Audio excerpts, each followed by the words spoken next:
I just kept on having this vision of me racing in the Cup Series and walking out to driver intro when I was on the ship on deployment.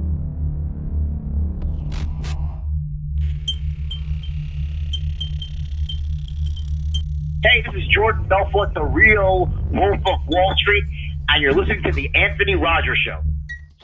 Welcome back to the greatest show in the universe. Today we have a guest, Jesse Iwuji. How are you doing, man? Doing pretty good. Thanks for having me on the show. No problem. A little bit of intro. So you're a Navy officer and a NASCAR driver? Yeah. Currently officer in the Navy. I've been in the Navy the last 10 years, active duty for 7, in the reserves the last 3 years. And I'm also racing in NASCAR. Started racing about 5 years ago. Now racing in the second highest level in the NASCAR Xfinity Series. So yeah, it's been a cool journey. That's awesome. Yeah, it's like what's your American dream? And you have like 2 answers. And business owner. That's awesome, man. That's good. What business are you on? I didn't know that part. Yeah. So I have a drag racing events business where I host drag racing events. I actually have one coming up here soon.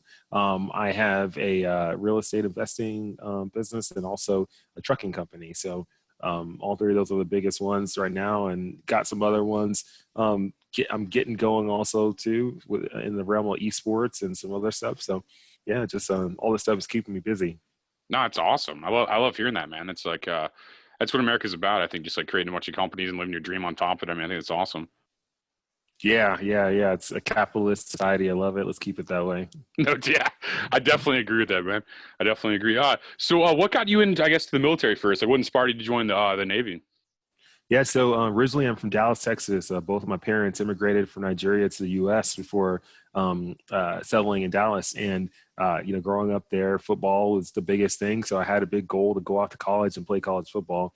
And I started getting recruited by the Naval Academy during my time in high school when I was playing. And I looked at it as a great opportunity to go to a great school, get a great education, and be able to play football for a great team. I was winning a lot of games. When I graduate, also be able to have a career. Pretty much started for me as an officer in the Navy. So that's really what got me going towards the Navy. Went to Naval Academy first, played there all 4 years, graduated in 2010, became an officer, a surface warfare officer. And that's how my Navy career began.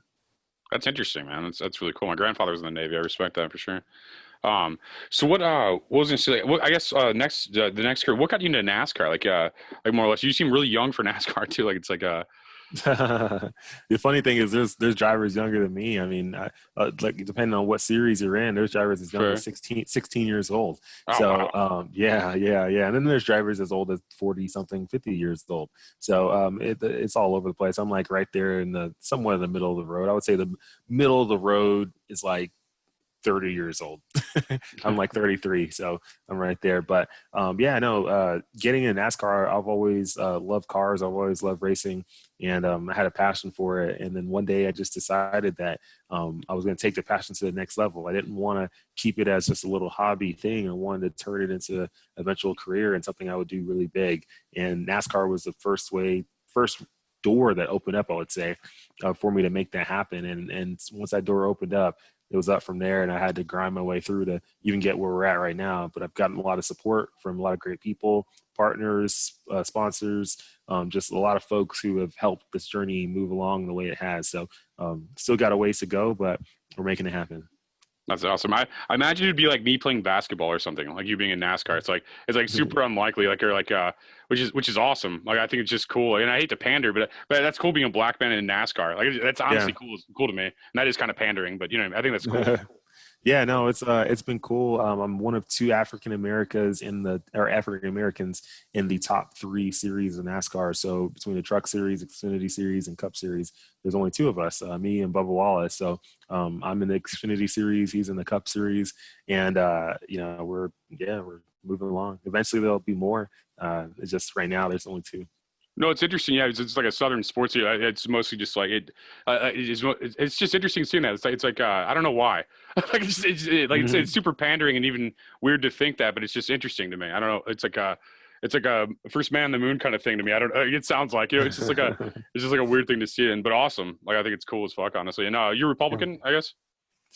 You know what? Honestly, I don't get into any politics at all. You're Like smart. at all. You're smart. Like at all. I don't pay attention to it. I don't watch it. I don't even watch news. I don't do any of that stuff. I focus on me. I'm like, what do I need to do so I can accomplish my goals? And I'm not going to let whoever's in office determine, if my goals are going to be accomplished or not. Like, they don't control me. The only person that controls me is me and God. That's it. Nobody else. So I just walk my line, and anybody else that tries to get in front is getting ran over.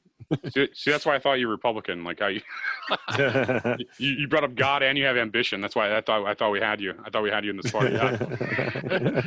But no, nobody has me. That's awesome, man. That's good though. I like that vibe. You get that winner kind of spirit. You seem like really logical for an athlete. Like I don't know. I don't mean that in a mean way or weird way. It's just like when I think of athlete, I don't necessarily think like the most logical. Like you seem like a person who can like a fast processor. Like I could kind of see like your soul through your eyes. Like you seem like you got like this good vibe and like I don't know how to describe it, man. It's like super logical for an athlete. Yeah, no, you got to have good energy. Throughout this whole journey, I've learned how energy really affects everything. You got to have positive energy around you. There's a lot of things that are going to happen along the journey. You're going to meet good people, you meet bad people. Good things are going to happen to you, bad things are going to happen. But you got to remain in a positive place. You always got to have positive energy around you, because if you let like negativity and darkness surround you, it brings you down and it brings down the journey, and it just starts attracting more of the same stuff. You got to put the right people around you, the right things around you, the right opportunities, like the right everything. You got to have the right energy, because I'm a full believer in just the whole law of attraction and law of vibration and how that whole thing works. So that energy put out there into the universe is going to put it right back into you. So make sure it's good. I think you might be the wokest athlete of all time. I awakened probably 2015. I didn't realize that I really did more in 2001, but I understood in 2015. I started to understand in 2015 what happened to me in 2001.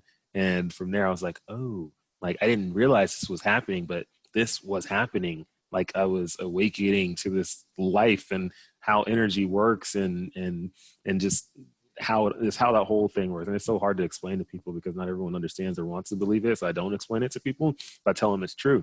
Like it's true. Like the energy, that's what happens. Like anytime you pick up a phone, you call someone and they're like, oh my God, I was just thinking of you.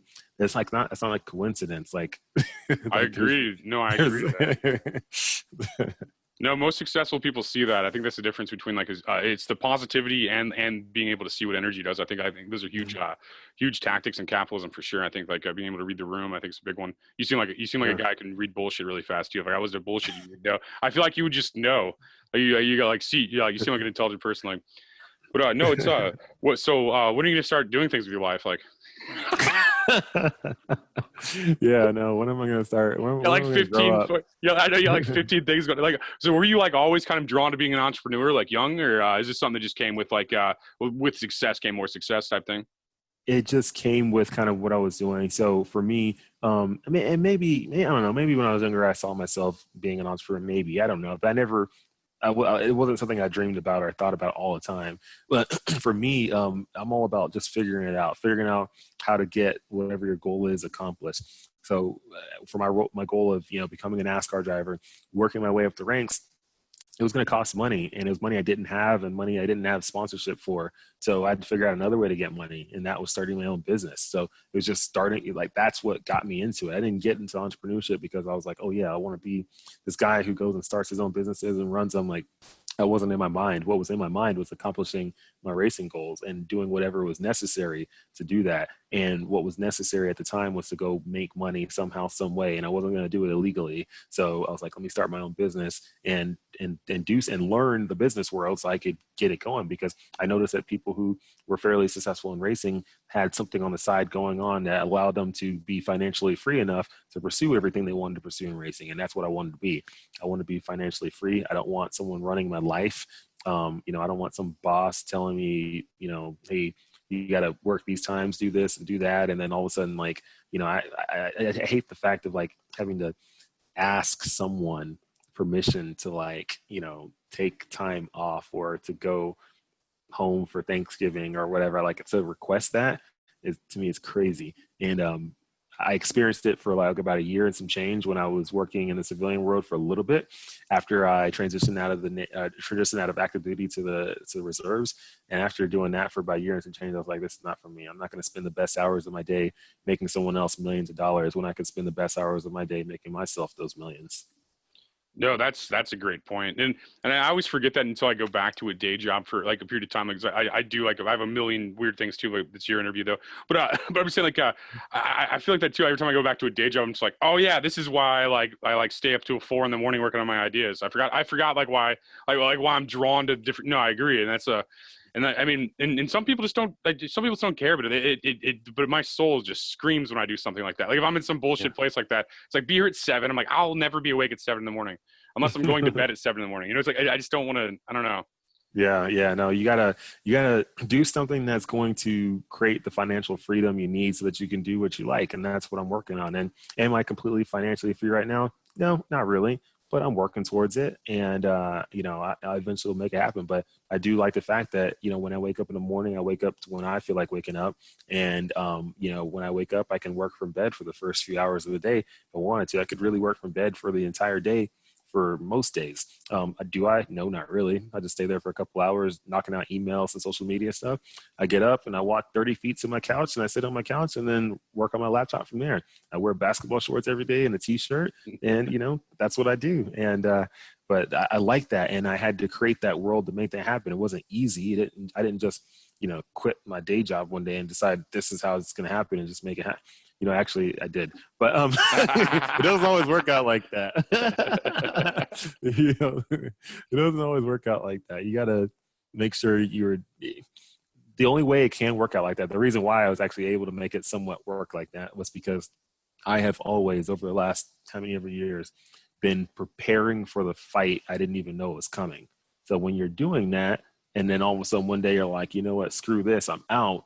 Well, guess what? You're still fine because you've always been preparing for the fight, that battle, that tough, that dark, whatever, something. You were preparing for that you were preparing for something you didn't even know was happening or going to come, but you knew something was going to happen. So that's how I see it. No, it's awesome. I think I think people need to hear that too, because I think anything's possible. And like Steve Jobs said, like the Steve Jobs quote where he talks about like how everything around us is created by people no smarter than us. I think it's really important. It's just like any of us can do any of this, and like you're proof of that. And I like people to chase their dreams and you get it done, because like anybody can talk about it, but like to do it's awesome. I think that's really cool. And to kind of take us away a little bit, we talked before this that you had a gaming headset, and I do too. Do you play video games or? I don't really game, but I do have a racing simulator, and that's where I train on. And it's a big community on there, so you can race against other people, do a whole bunch of stuff. I train on there every day. In fact, after this, I'm going to go train on there for a couple hours. Nice. Yeah, no, I was wondering if it was gaming or something like that. Cause like, you seem like you have a lot on your table, and I know some entrepreneurs do like play video games late at night. I'll play some video games with some entrepreneurs like late at night, but no, I just didn't know if you're one of those people or not. You seemed too smart for video games, as well. I was questioning it. Yeah, no, it's usually I try to stay away from stuff that keeps me away from reaching the ultimate goals. So video games, I used to play them a long time ago, but I don't play them much anymore because then I could be searching real estate deals or, figuring out other ways to make money or, I don't know, just doing something else that's more productive. Yeah, no, we can't. If you only do that, you would do nothing with your life. You just gain 40 pounds and lose all your money. It's like, yeah, no, I do both sometimes. Like I'll do that as like a release. I'll play video games like a release where I'm just like thinking all day or something, or I'll play all night while I'm working still. Like I'll play video games while I work on Xbox for some reason. I don't know why. I'm 34 years old and I still play video games. I never thought I'd say no, that. There's nothing wrong with playing them. I play them every once in a while, just not often. My main thing is just getting on a racing simulator and training on there. That's most video game-ish thing I'd say I do usually. That's cool though. No, at least you're getting paid for your video gaming. That's it helps. Do you have people you looked up to in NASCAR that kind of brought you here? Like when you were a kid, were there like drivers you're like, dude, that guy's fucking awesome, or like something like that? Excuse the language, so I just realized that. You know what? Drivers. I mean, I used to like Jeff Gordon a lot and watch him when I was a kid. Yeah, Dale Earnhardt Jr. Awesome guy. I've gotten to talk with him, meet him, hang out with him a few times now. That's awesome. Yeah, he's cool. He did my pinning ceremony when I promoted from lieutenant to lieutenant commander. He was my pinner, so he put my lieutenant commander insignia thingy, my shoulder board, on my shoulder. So that was pretty cool. Those guys, people I looked up to, and Dale's awesome guy to look up to as a role model. He's very good at media stuff and handling, all the attention and public publicity that came around his way without ever turning into an a-hole. He's always been like just a good person. So that's always cool. Yeah. When you find celebrities outside of that like LA, New York thing, everybody seems pretty cool. Like they're more like humble. Like I think the LA, New York crowd, I mean, not all of them, but a lot of them are just like, they kind of take themselves way too seriously. And I'm glad to hear that like certain people don't. Like that's cool. Like Junior or Dylan or Junior's not like that. That's and that's the cool part about getting successful too, is like getting to meet all these people. I think that's awesome that you got to have that experience. Like I think a lot of people like watching this sport as a kid or something like that would be like, that's like their dream. You know how many people that would just be like their dream would just be just to meet you or him or one of these drivers. You know what I mean? That was their dream. That's all they dreamed. They're like I just want to meet these guys. Yeah, exactly. And that's cool though. I mean, that's a good vibe, man. Like, yeah, Jeff Gordon. It's weird seeing him old because like I don't know why. It's just weird seeing Jeff Gordon old because like when I was a kid, he was like my age, and now I'm like, now he's like 50 or so. I don't know how old he is, but it's just weird seeing him old. Like I don't know why. Yeah, he's in his I don't know how old he is now, but he's probably late 40s or so. Yeah, he just looks weird. The older, I don't know why everybody gets old. It makes sense, but it's just weird seeing that. Like I don't know why he's been that same age for like ever. When I was a kid, I felt like. Yeah, I know it's true. It's just weird. He's probably one of the better at branding. Him and Junior are probably the best at branding, I'd say. Oh yeah, they did a really good job. Yeah, they got their name out there like a lot. Like and you met both these guys? Yeah, I've met Jeff a few times. That's so Dale, cool. I wouldn't say I have gotten to talk with Jeff a ton, but Dale definitely quite a bit. So super cool guy. Just love everything he's done, and it's great to continue to see him around the sport too. And fans love him, obviously. So, definitely a person to look up to and model yourself too. That's, I hope people say that about me one day. That's a really good compliment to say about people. I like that you have I like your point of view. It's really positive. Have you had any weird fan experiences being in the public eye? Weird fan experiences. I've had some interesting ones here and there, sometimes online, social media, sometimes in real life.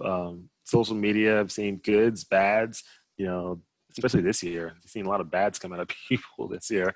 Fans are for the most part pretty positive around me, pretty supportive. They love the fact that, I'm a Navy guy just chasing my dreams and goals, and I'm going after it. I'm not scared to do it. Yeah, you sound like a guy's pretty balanced, so it'd be hard for you to be in a weird situation, probably. Like you seem like if I had to guess just from reading you, I'd say like you're married, family. Like you seem like that kind of guy. Like eventually we'll be married. Yeah, not yet, but eventually. Yeah, you got that vibe. You got that family vibe. Yeah. Like that's why I was like, you probably aren't up to later, like in the circles where it would be weird. You know what I mean? I think a person in a relationship is like way different than a single man. We're idiots. We're idiots single. Like we would just be like, you'd have way more fan stories like of weird things probably. Yeah. Catch me like 10 years ago, maybe it would have been a little bit more crazy. That's what. Yeah, our 20s are for that. Yeah, 30s for getting rich. I think honestly. I think it's like that's true. Time. Yeah, it's 20s. You just chase girls and stuff, or whatever. Just chasing whatever trouble, whatever it's called. I sound like a geezer talking about fun, but no. So where do you see yourself? Where's this going? Where do you see yourself going? Like, what are some goals you're working towards right now and stuff? Yeah, so right now, goals working towards is obviously at this moment 2021 season, trying to get everything lined up for that so I can go run as many Xfinity Series races as I can, and then also outside of that, got some other cool things in the line. Like I mentioned earlier, really jumping into this esports space. Got this thing called the E-Racing Association, and we're putting on like big events. We're giving out really big prize money, and we have an event actually coming up December 15th, 16th on iRacing, the platform. So for those out there who jump on sim racers, they can try it out and see if they can win part of the prize pool, $10,000. So we're trying to do it really big on there, and really trying to just spread my wings a little bit on all the different things I'm doing. Oh, that's awesome, man. Like you got your hands in a lot of pots, and I wish you success in everything you're doing, man. It's pretty cool. Yeah. Do you have any links or anything you want to throw out to people, like to find you on social media or anything you want people to click on or check out or anything that you're kind of working on? Yeah, anybody who wants to follow, just look me up on social media. Type in my name, Jesse Iwuji. That's Jesse. Last name is Iwuji. And you can look me up on any social media platform: Facebook, Instagram, Twitter, LinkedIn, all that stuff. I'm on all of them. So look me up, follow me, share everything I put out, like everything I put out, comment on everything, and support all the people who support me.